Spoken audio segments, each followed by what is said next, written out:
Hi guys, and welcome to my review of the CCA Duo. This is the latest release from CCA. It's been a while for them, although being a parent company of KZ, we have no lack of launches from KZ. Anyway, with regards to the Duo, this is their interpretation of what a dual DD setup can possibly be or should possibly be. And in this particular case, they're using two 7mm drivers. The 7mm drivers are the XUN drivers that we have found in the HM20, the Joy Audio Shine, the Joy Audio VZ10. It's basically the same driver, perhaps a more recent evolution of said driver. And they've actually got the two drivers with a network which divides more the lower frequencies into one of the drivers. So you could almost say it's kind of working like a subwoofer. And the other one is then handling the rest of the frequency range from, let's say, bass upwards. And in this way, they try to optimize as much as possible the drivers themselves and get the maximum performance they can out of it. Anyway, this is the box. Simple. Not really gonna get into too much of it. It's really basic. It's the usual KZ stuff. Brings the simple cable. It's part of it, and it brings some star tips, the star tips. Well, you guys would know what I'm talking about. The tips are actually not bad. The tips are actually not a bad tip. Let's put it that way. And especially if you invert them, you know, if you slip them. I don't know how you say it. You invert how they are. You know, you turn them upside down or inside out. They actually work quite nicely. Anyway, that's the box. Simple. It's got some specs in the back. 20 to 40,000 frequency response, 18 ohm impedance, 106 dB sensitivity. So simple, straight to the point. That's it. No money was really spent here, other than what is absolutely strictly necessary. Anyway, as for the Duo itself, it is a very nice looking little IEM. Very well designed, resin printed shell, metal faceplate. With the name of the actual IEM, you can see the drivers inside there. Okay, and if you actually look carefully, you can see how the one driver has got a different duct than the other. You can also see the crossover network over here. I'm assuming that it's also got some sort of Zobel network, everything at work here. The cable is not obviously the stock cable. This is an XINHS cable that I have. That I use quite often. I like this particular model, and that's it. Fit is fine, and no issues with fit, contrary to one of the IEMs that's here. So fit is fine. I'm using 07 KB Ear 07, the cyan color tips, which allows for a nice deep insertion and a good seal. Nothing to be said in terms of its physical aspects. It fits nicely. It's not too weighted so that it could create some sort of fatigue. It stays put in the ear. Nice, well done. I mean, in that aspect, KZ never really disappoints. KZ or CCA, they never really disappoint. So let's talk about what we want to talk is the sound. What does the sound like? I brought out a few IEMs. Yeah, I could have brought out a few more, but these ones are the only ones that I thought would make sense and are dual DD implementations. TRN MT4, the TRI Starriver, Truth Ears 0, the Red Edition, the Kailua, from the Tripowin Kailua, HIFIGO Kailua, and the LITZ DZ4. Obviously, every one of them priced at different price points. I mean, the MT4 goes for around $20. Sometimes even it can even be picked up for quite a bit less than that, to be honest. The Starriver, you can get it $50 odd, $55 usually is the price that you can see it. Being sold for. The Truth is as well the same, $55. The Tripowin the Kailua 79. The LITZ also 79, and finally the Duo goes for around $40, give or take. So in terms of price point, These three are the ones that have the most similar price. The MT4 is significantly cheaper, and those two are quite a bit more expensive. So these three are the ones that actually sit within more or less the same kind of price range. Each one of them has its pluses and its minuses. The MT4, the biggest minus that the MT4 has is its quality control. There's a reason why I've got a silver and a black one here. It's because these two, out of all the sets that I have, were the two that actually matched each other in terms of the response for the channels the best. And obviously the review was based on this particular pair and how it performed. And this set sounds what I guess they wanted all of them to sound. It's got a nice full bass. It's not a let's say an audiophile bass like some of the other IEMs here do have a more audiophile bass representation. No, it's got a fuller bass with nice impact. Actually, the MT4 and the Kailua will probably be the two most bass heavy IEMs here. While the other four all have a more neutralish kind of bass implementation, either tucked like on the Zero, or then gliding, but a very mellow glide. Okay. Anyway, back to the MT4. The MT4. If you get a good pair, let's put it that way. All right. I'm not gonna talk about the sets which are either with horrible channel imbalances, or just not performing what they should be performing. So if you get a good set, the MT4 won't disappoint. It won't. It has got, as I was saying, good bass. It's nice. It's dynamic. It's detailed enough. It's got good resolution. It's got a timbre and a tonality which is correct for the most. The mids are also pretty decent. There's no real shoutiness, no real aggressiveness, be it in female or male vocals really not an issue, but female vocals are for the most part, devoid of any sort of shoutness or harshness or lack of polish.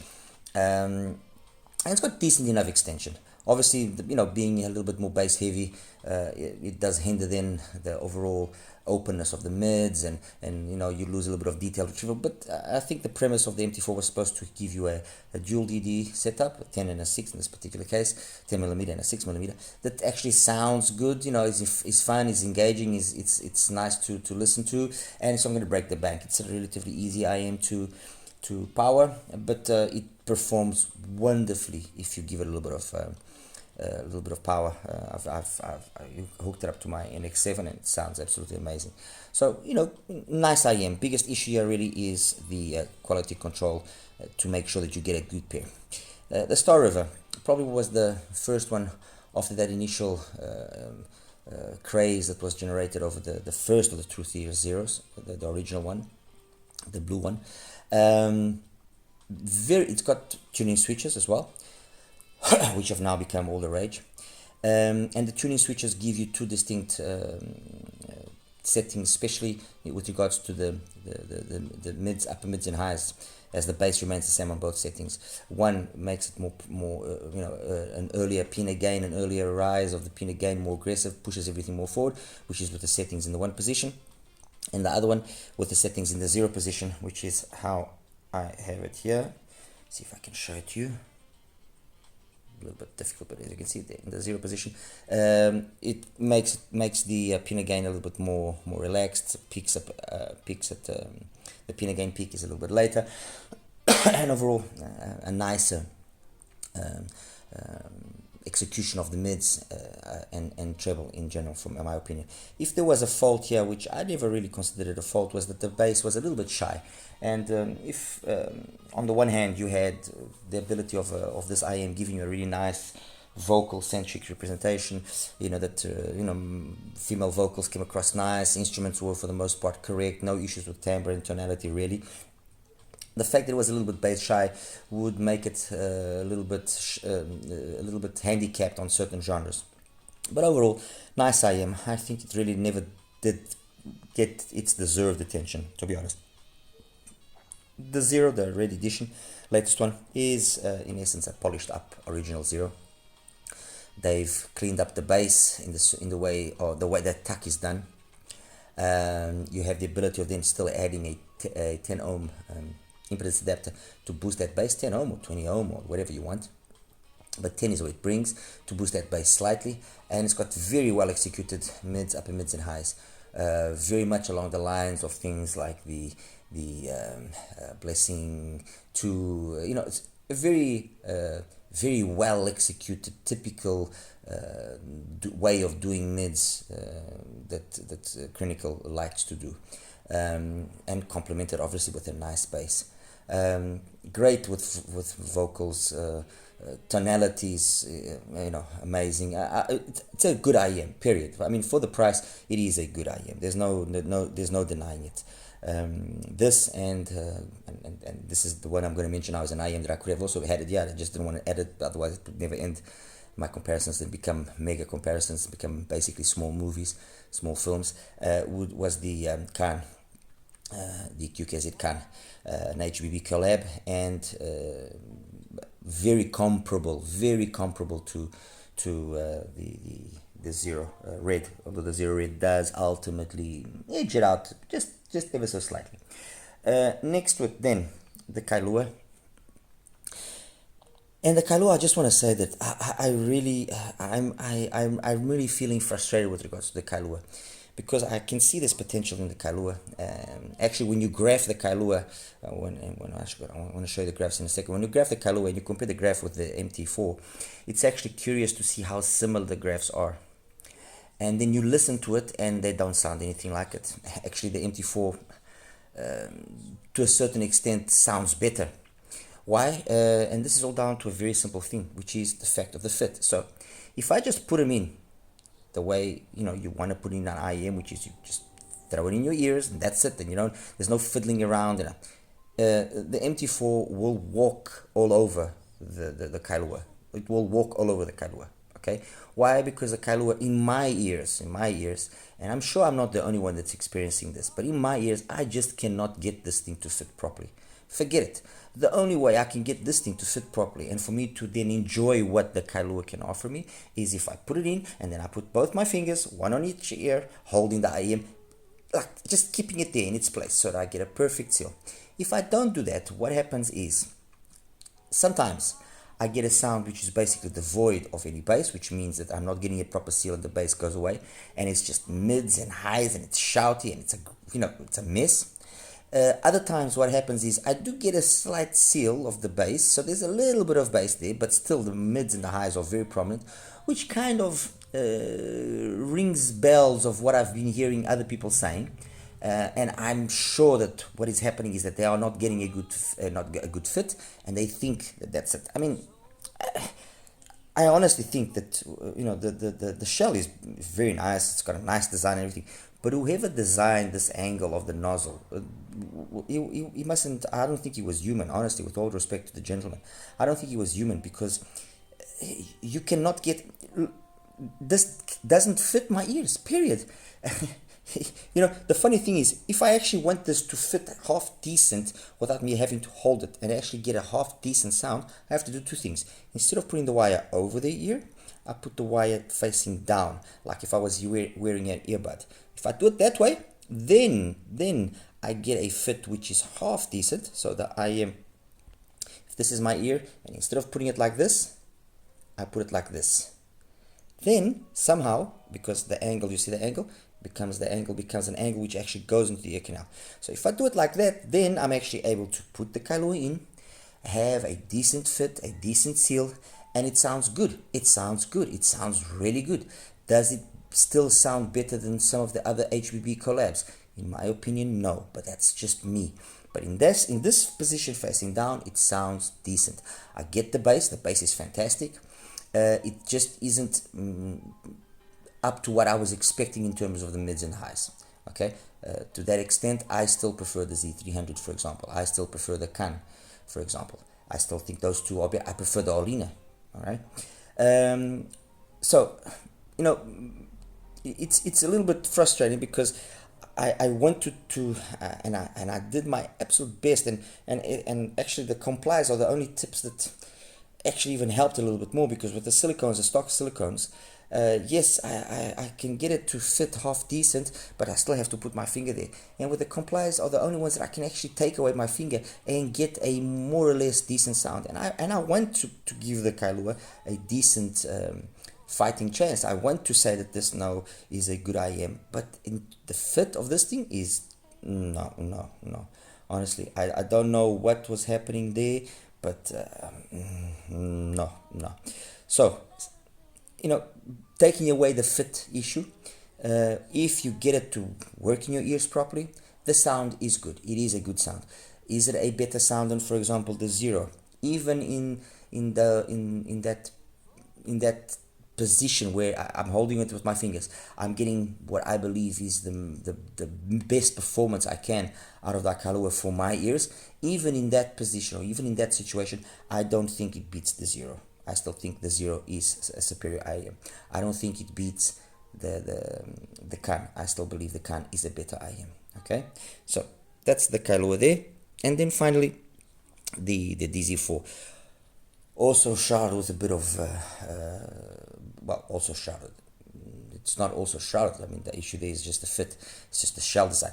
The DZ4 is a little bit shrouded with this passive driver. Is it doing its work? It's not. Is it one bass driver? Is it three bass drivers? Is it two bass drivers? We can't really understand, and LITZ still hasn't decided to come out and say openly how they've designed this, how this is working, because some of us that have tinkered around with it, we believe it's a single driver that's doing the bass thing, the bass frequencies with the passive helping it out.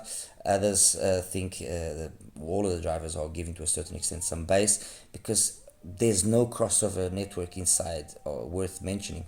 So I don't know how they did it. I mean, the two drivers are connected parallel and connected straight to the terminals, and as far as I'm concerned, that means they are working full range, so they will do everything. Sound wise, it's a very relaxed, very neutral kind of sound. No real boost in any particular area. It's got 3 6mm drivers plus the fourth 6mm passive radiator. Nice, smart, intelligent implementation. I just feel that we need to know how it actually is working. I think that would be a very favorable thing for lecturer to do, so to give people a little bit more confidence. Sound wise, I like the sound. I like its neutrality. It didn't offend me. It's no bass monster, but it's got nice mids, nice treble. It's clean. It's half detailed. It sounds fine. So what then about the Duo? Well, the Duo sounds fantastic. The Duo sounds fantastic. And if I have to criticize the Duo on any one particular thing, is the fact that it's bass shy. And it's an interesting one, because the HM20 was criticized for having too much bass. I never found it to have too much bass, because it's a 7mm driver, so although it might graphically seem like it's got too much bass, I never found it to be a bass heavy IM. I thought, if anything, maybe it was just not as equally matched with the mids and the highs that it was getting from the BA units. Then the Joy Audio, the Shine, was the complete opposite. Although having the switches, you would think that the switch would have helped to actually make the bass sound better, or more quantity, or less detail. No, it was always a kind of very shy bass. It was just there. Okay, and ultimately, like I said in my review of the Shine, the HM20 is a better IM, and to a certain extent the VZ10 also suffers from the same ailment. So the way that the bass has been done and the implementation of the switches, instead of having a possible switching position that boosts the bass, in a manner which is noticeable enough, but doesn't spoil the rest of the frequency range. No, it's always very mellow, the alterations that are done, and basically the alterations are leaner, very lean. That's how it goes, and it lacks, because you can see that the driver has potential, and I think that the Duo should have had the ability for you to boost the bass. And why do I say this? Well, because you know that I don't usually do any EQing. I don't believe particularly in it unless I see that it's an IM that really deserves it and has a potential, and that's what I thought. So I took out my EQ and started playing around with it, and you give it 3.5 dBs at 62 hertz, and it's perfect. 3.5 dBs of boost at 62, 65 hertz. It just boosts the bass that little extra, it gives it that little extra warmth to make it go from sounding lean to sounding full. And one of the songs that I heard to confirm that leanness or that cleanliness and that impact of the bass is From Dusk to Dawn from George Duke. And in stock format, it's fine. It's okay. And if you listen to it on its own, you say, okay, it's decent enough. The moment you put something like the Kailua on, or the Zero, or even the Tripowin and the Starriver, you straight away see, okay, this was good, this was fine, but these are better. Okay, and why are they better? Well, first of all, they are 10mm drivers, and although these two actually graph very similar, the fact they are 10 and not 7mm, there's more surface area. The same frequency will displace, the same frequency being reproduced will displace obviously more air. If it displaces more air, and if the actual drive in itself has got a good mechanical capability in terms of its magnetic system and interaction with said diaphragm, you are going to get a more quantity and more impact, and that's exactly what happens. Now you boost it, and then that difference goes away. All right, so it's a pity because the driver can handle it. That's the reality. The driver can handle that little extra boost, not a problem. I even tried 6 dBs, so it can handle easily the 3.5 dBs of boost, and it doesn't, with that boost, in my opinion, hinder what it has in terms of mids, upper mids, and highs, cleanliness, detail. None of that disappears. It maintains all of it. And what you gain, and like a little fugue in G minor from Jacques Lassois Trio, the bass has then the right oomph. Tequila Moon from Jesse J, the same thing. Elephant from Carol Duboc, again the same thing. If it was good, if you listen to it on its own, you only pick up on its leanness when you start comparing it to the others. And with that little extra boost, then it becomes indistinguishable. Okay, so bass, it is a good quality bass. It's clean, it's detailed, it's pretty quick. It's a speedy bass. It just is a little bit on the lean side. Okay, that's all. That's all I have to say about the bass. But it's a good, very solid quality bass that handles EQing very nicely, so you can get it to sound way better. Okay, mids, for me personally, perfectly executed. Nothing to be said about the mids. My graph, well, this is the case, and it's normal. We all have different rigs, although they are basically based on the 711. The rigs are slightly different, so we cannot always guarantee absolutely perfect results between all of us. But I've seen other fellow reviewers that have, graphed the Duo, and their Duo kind of has a roll off after the pin again, so it's rolling off, very Harman-ish style. My one kind of plateaus and even rises slightly around 7-8, and then it drops. So I've got that. It could be the tip that I'm using. I'm using the 07 Cyan from KBR because that's the tip that it just works perfectly for me, and in this IM it works perfectly in my opinion as well. But mids are clean. Male and female vocals are spot on. Nothing to be said there. Tonally very correct. You only notice on very rare occasions that the tonality is a little bit on the leaner side because of that lack of bass that complements things better, complements certain instruments. So things like a baritone and so on. It a little bit more. That's all. This is a very easy thing to implement. Okay. Highs, very detailed, very clean, nothing to be said. And then technically pretty decent. I mean, soundstage is big. It could be a little bit bigger, but it's big. Soundstage is pretty big. Imaging, again, decent. I mean, considering the price, it's more than decent. Detailed retrieval is probably one of the better characteristics that it has. Detailed retrieval and resolution are probably the two, I would say, standout technicalities. Okay, soundstage imaging are fine, and the timbre and the tonality as well are fine. Like I just said, one or two instruments here and there occasionally don't sound absolutely to well, not perfection, but to my liking. Okay, and my liking might actually be a colored liking. So let's keep that in mind as well. So perhaps other people might even think that tonally it's perfect. It's a beast. The reality is this. You put this on and it will satisfy, it will please you, it will impress you because first of all, it's a tuning which we're not used to seeing from KZ, and it sounds good. It sounds genuinely good.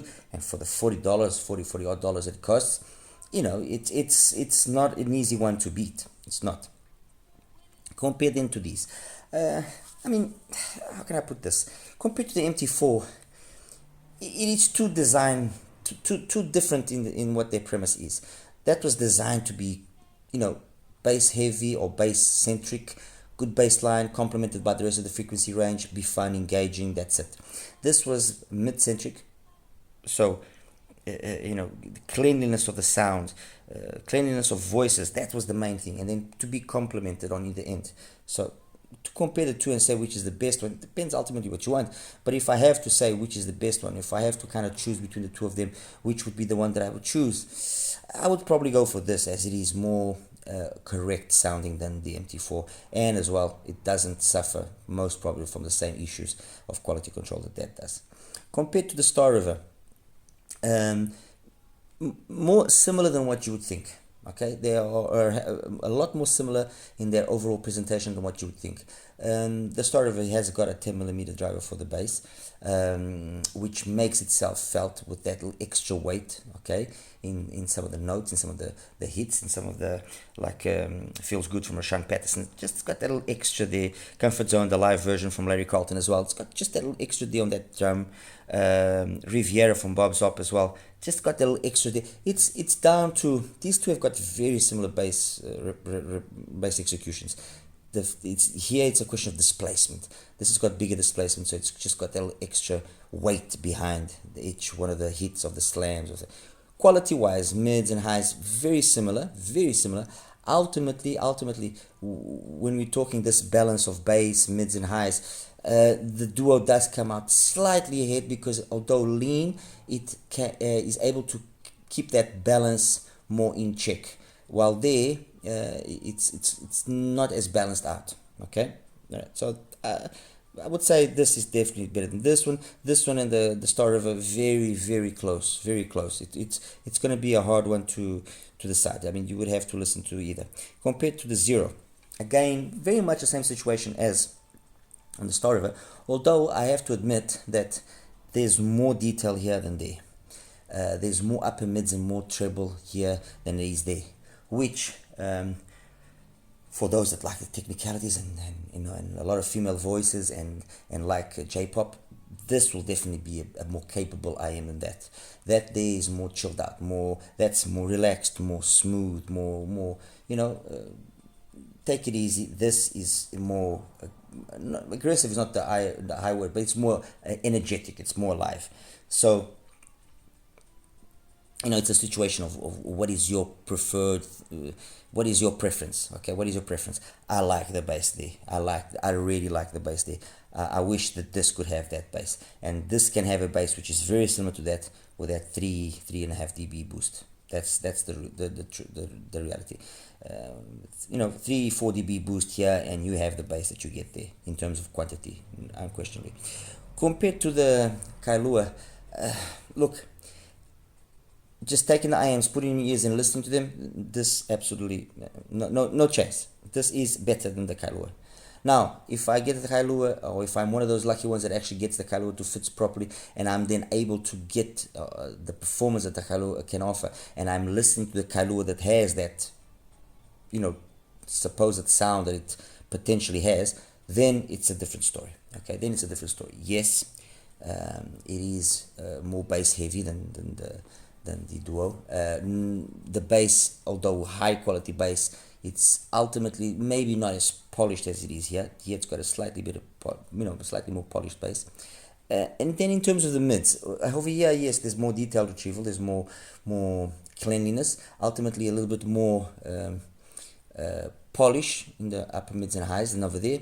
It's that organicness of the bass, of the mid bass, of the mids and the upper mids and the highs, the way that they come across in that organic, non-forced manner. Over here, maybe to try and give you a better idea, over here it's almost like you have BA, okay, and there, no, you can feel it's just dynamic driver. Let's put it that way. All right, so I'm gonna give it this one to the Duo, simply because the Duo, I'm sure, will not be such a hassle to get fitment right and to get the best performance out of it as the Kailua has manifested itself to be. And also the fact that, well, there is a price difference. That's $80, this is $40, it's almost twice the price. With regards to the LITZ, sure, very much again the same situation as we had with the Starriver and with the Zero Red. So very chilled out, very mellow reproduction. The upper mids and treble here compared, they're all more detailed, more upper mids, more treble, better quality upper mids, better quality treble than there. Okay, there it can get a little bit unpolished at times. Bass, again, this is better bass execution. Although they have a very similar response, and I'll show it to you in a second. The truth is, when you listen to it, the Duo does sound like the better IEM. Simple. I do like the DZ4. I do appreciate the DZ4 for what it is, but comparing the two, this comes out on top. So what more can I say? I mean, overall, not a bad take if you look at it. I mean, it's able to beat the DZ4, which costs $80. It's able to, in my opinion, also beat the Kailua, unless you are one of those few that actually gets the Kailua to fit properly. And in that case, then no, it doesn't beat it. But if it doesn't fit you properly, it will beat the Kailua. It will. With the Zero, I would say it's basically a tie. With the Starriver, again, basically a tie. With the MT4, it's ultimately a more audiophile correct reproduction. It's not even a question of it's being better. No, that was designed to be fun. This was designed to be correct sounding. So in that aspect, yes, it beats the MT4. Anyway, guys, I'll show you now the graphs and we'll wrap it up from there. All right, you take care. Hi guys, and welcome now to the graph section for the CCA Duo. Let me just take away a few of these graphs here. Okay, and let me just put then the CCA Duo graph on. Okay, that's my CCA Duo graphed. And I want to bring your attention then to just two quick things, which is the fact that my one here graphs slightly upwards. As you can see, this 5, 6, 7, 8K, slightly upwards, while I've seen others graphing more plateaued with the, more in line with the 3 to 4K area. All right, but otherwise, what can we say about the graph? I mean, this is neutral. I mean, the bass, we're talking about a bass 63 to 68, so it's like a 5 dB boost of the bass, so very chilled out, very relaxed. 63 to 72, so we're talking about 9 dB boost to the mids. Pin again starts just before 1K, peaks at close to 3, plateaus nicely across there, and then some extension past 10K. This actually is more than what you would think in terms of the, well, treble, you can see it's got more than what you would think because it's not rolling off. But in terms of the 3Dness, this would make you believe that, there's a lot of 3Dness, and it is, it's got a good 3D, but it's not as much as you would be led to believe by looking at this graph. So very mellow, very chill, very relaxed. First one that I'm going to put on, the TRI, the Starriver. As you can see, very similar in the bass. A little bit of an extra boost here below 70 Hertz more or less. And then it's got an earlier pin again, although it peaks at around 2.5, 2.6, and then kind of slopes downwards. So you can see it's kind of sloping down. Ultimately, what I was saying earlier is, if you look at the peak of the bass, okay, the peak of the bass, we're talking 68. And the peak of the mids, or upper mids, we're talking 73. So 5 dBs. When we do the same thing to the Starriver, okay, and I'm going to take as well, I'm going to assume 60 Hertz as the point of measure for the bass. Okay, so if I've got the bass there at 60 Hertz, I've got roughly 69. The mids, I've got it at 76. So we've got 7 dBs. It's that balance there, okay, that balance, that difference there, which makes the CCA ultimately sound more correct, more balanced out, okay. Although one is a 10 millimeter and the other one is a 7, and you do notice occasions where the 10 is you can pick up on the 10's bigger displacement.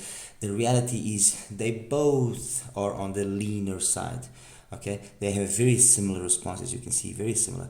I mean, very equal. There's very little difference between these two ultimately, and I think it's going to be down basically to what is your preference ultimately.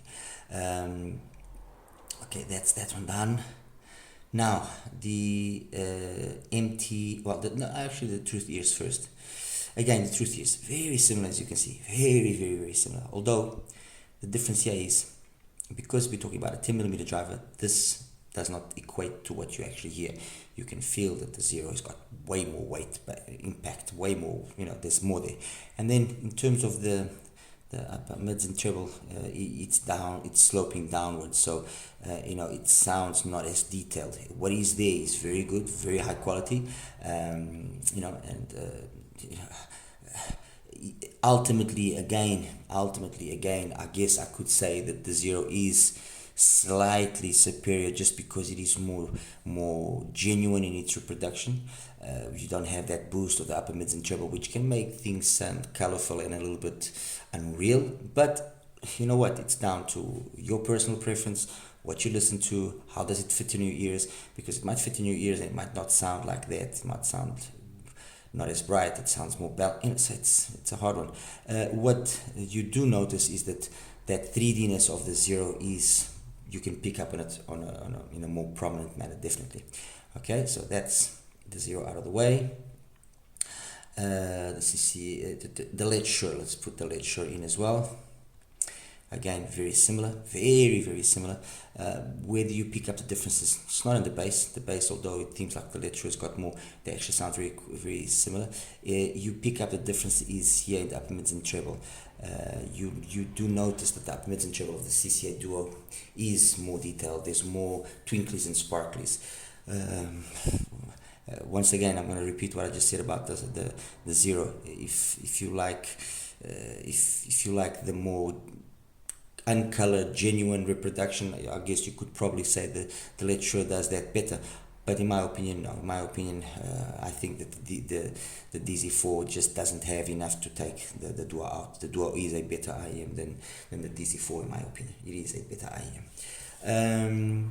So that's it. I mean, this one, the Duo with the LITZ Shure, with the Truth Ears Zero, with the Red Edition, and with the Tripowin Starriver. As you can see, these four are very similar in their bass, everything very similar. The Tripowin comes across as being perhaps the one that has the most energy in the upper mids, but not really. The Duo is basically there as well, while the Zero and the DZ4 are definitely more mellow, more relaxed.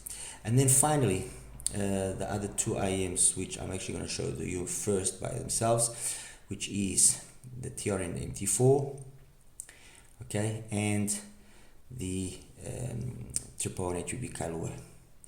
Alright, actually let me just change the color of the Kailua to something that can be picked up upon better. There we go. And as you can see, they both graph very similar in terms of the bass, almost identical, and then execution of the mids and highs as well, very similar. They both have this dip in the same place, very similar. I mean, I don't know if there was inspiration on the MT4 for the Tripowin or in any way, but they're very similar. The issue here that differentiates them mainly is that you put on the MT4, and what you see here is basically what you will hear. You put on the Kailua, and